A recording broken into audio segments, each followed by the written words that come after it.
তনবিন, তারপরে ওয়াবাইসে এখানে গুণনা করে মিলিয়ে পড়তে হবে। তারপরে দেখেন, তারপরে ছোট্ট একটা ফর্মুলা, এটাতে আমরা অল্প কিছু শেখার মতো অল্প কিছু আছে। যে কোরআনের মধ্যে যত জায়গায় আপনি কিছু কিছু আয়াত এরকম, কিছু কিছু শব্দ এরকম আছে যে শব্দগুলোর উপরে যে গোল চিহ্ন, এরকম ছোট্ট একটা গোল চিহ্ন দেখবেন।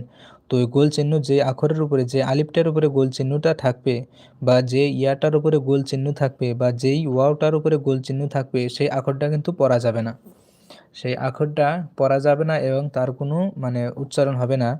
তো সেই আখরটা মানে মুইসা দিয়া বা সেই আখরটা বাদ দিয়ে যেরকম উচ্চারণ হবে সেরকম পড়তে হবে। বাস এতটুকুই ফর্মুলা আপনাকে এখানে মনে রাখতে হবে।